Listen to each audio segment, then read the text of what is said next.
Kapigsi. So, ito yung mga life messages para sa inyo. Teaching and learning.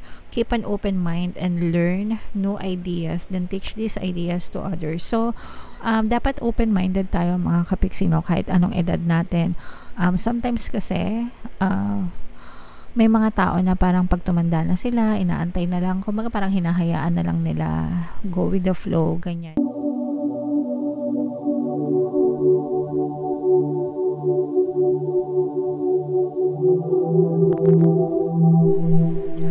Hello guys, hello Cancer.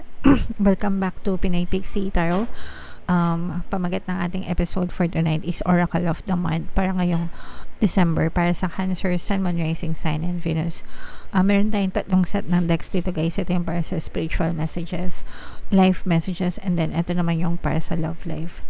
Combination ng positive and negative energy guys. Pwede mag-resonate, pwedeng hindi. Comment down below guys kung saan message kayo naka-resonate. Excuse me.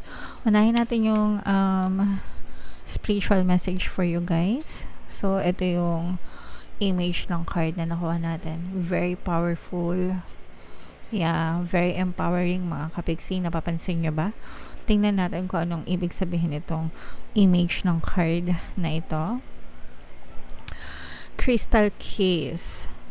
Lemurian quartz crystals are special pieces of clear quartz said to have been encoded with great knowledge for the spiritual evolution of the human race. This card is about deciphering wisdom codes.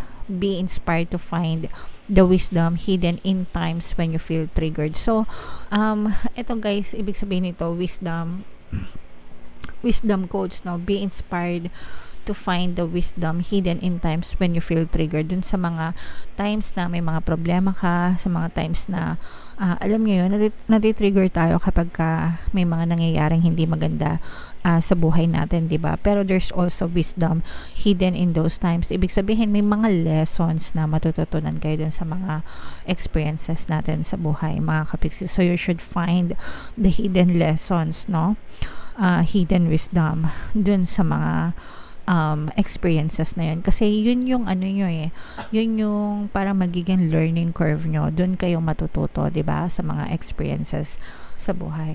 There is so much information within our raw and intense reactions that when you choose to be present and peel back the layers, great spiritual insight will unveil itself in a way tailored just for you. So, may mga bagay na hindi natin nauunawaan, hindi natin naiintindihan logically, no? Kung bakit nangyayari yan. Pero, it's, again, sabi ko nga, it's meant to teach us lessons, and iba-iba tayo, no, ng mga experiences, tailored yung mga experiences natin just for us to experience and for us to learn, okay? Nung mga estudyante tayo, di ba? Nag-aaral tayo, elementary, high school, college, si teacher nagbibigay muna ng lesson tapos tsaka siya magpapa-exam, magpapa-test, no? Para tingnan kung ano yung natutunan natin. Sa totoong buhay, baliktad, di ba? Pagsubok muna, test muna. Tapos tsaka natin marirealize later on yung mga lessons na kaakibat ng mga test or pagsubok na yon. Ganun sa buhay, mga Kapigsi. And iba-iba tayo ng experience, no? Iba-iba tayo ng degree ng experience. Naka-tailor yan. Kumbaga, nakasadya yan para sa atin. Kasi nga, dun tayo matututo. Okay? Wisdom comes through inner paradoxes, be odd in creative flow, or a state of surrender. Yan, surrender, mga Kapigsi. Surrendering to the divine, surrendering to the universe, knowing and understanding na hindi naman kayo papabayaan ng nasa taas. Okay? Kaya importante yung pagdadasal, guys. No? Very important na magdasal tayo, always pray and affirm. Humingi ng tulong, mga Kapigsi, no? Hindi tayo papabayaan, guys. This crystal may be powerful keys to your spiritual evolution, mga Kapigsi. Okay? So, yeah. Napakaganda ng mensahe para sa inyo, Cancer. Comment down below, guys, if naunawaan nyo yung mensahe na yan. Yung susunod na message for us is live messages naman mga kapiksi. Shuffle ko to habang sinashuffle ko to guys. Panoorin nyo muna itong video natin regarding sa ating paano mag-manifest ng abundance video course. Kapiksi, sawa ka na ba sa mga struggles at hirap sa buhay mo? Masipag ka ba at masikap sa buhay ngunit hindi ka pa rin umaasenso? Ilang beses ka na bang nag-attempt magnegosyo at mag-invest pero palagi ka pa rin nalulugi? Sa pagkakataon na ito ay maaaring may subconscious beliefs ka na nagiging balakid sa iyong pag-unlad at pagyaman. Introducing, paano mag-manifest ng abundance video course.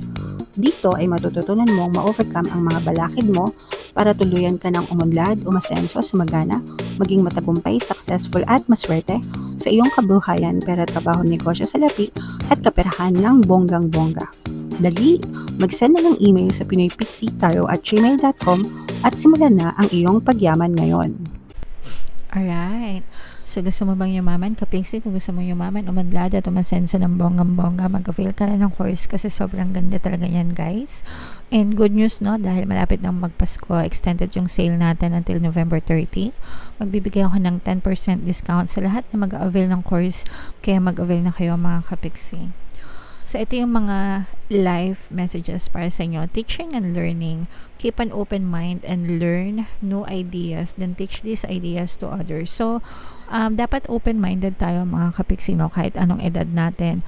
Sometimes kasi, may mga tao na parang pag tumanda na sila, inaantay na lang, kumbaga parang hinahayaan na lang nila, go with the flow, ganyan. Pero there are other people naman na habang tumatanda, habang nag-grow sila, nag-grow old, ganyan, mas nagiging hungry sila sa kaalaman. They never stop learning, mga kapiksino. Yeah, so it's very important to gain knowledge, mga kapiksino, at saka iwas dementia din yan. Iwas dementia din yan, mga kapiksi, di ba? Yung mga palagi nagbabasa, palagi naghahanap ng kausap, ganyan.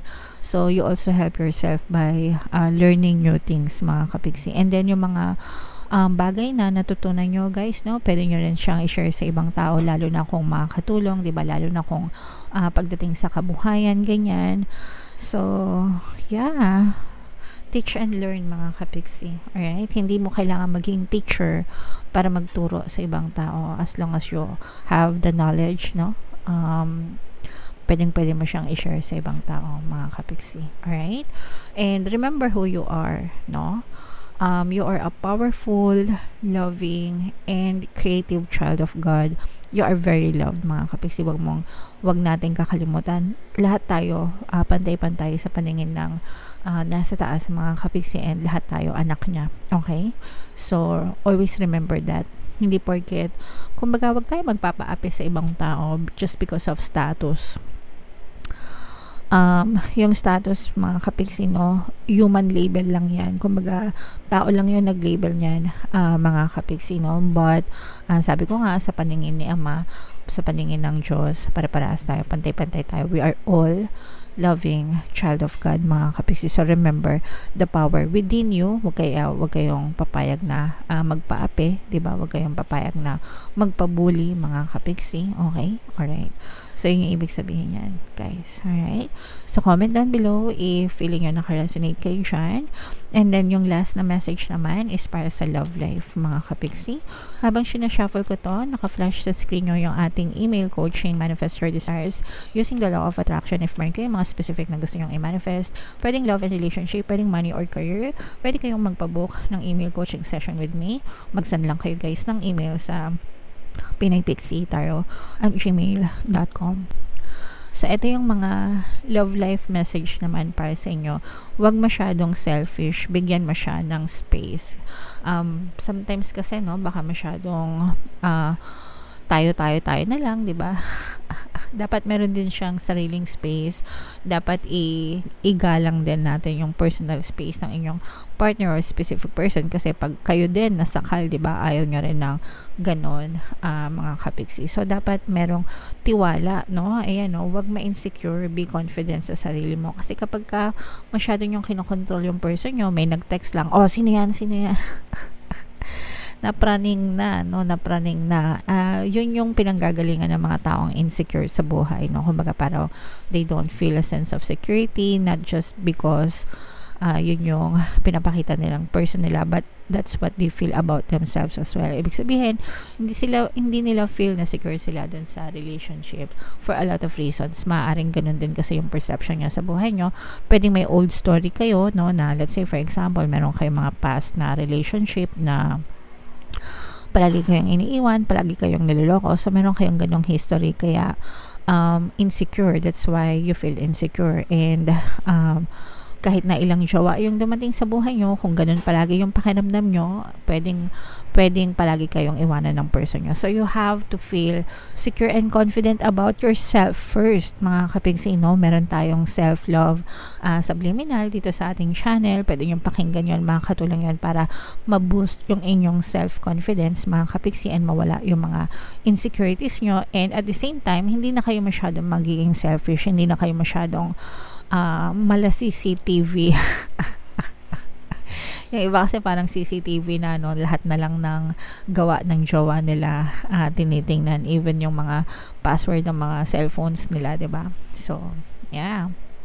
Dapat matuto kayong magtiwala sa sarili nyo, sa partner nyo. And yeah, para hindi masyadong palagi nag-aaway, mga kapiksi. Okay? Alright, so yan ang ating messages para sa inyong Cancer. Comment down below, guys, kung sang message kayo nakaresonate. Dito ba sa spiritual, dito ba sa life, or dito ba sa love life? Comment down below, mga kapiksi. And ito yung ating Money 2024 kapalaran. Kung hindi nyo pa napanood, panoorin nyo na. Super nice, super ganda. And ito naman yung ating success stories ng paano mag-manifest ng abundance video course. Click here to subscribe, mga kapiksi. Thank you for liking, sharing, and subscribing. See you again next time. I love you all. Have a nice day. Bye-bye.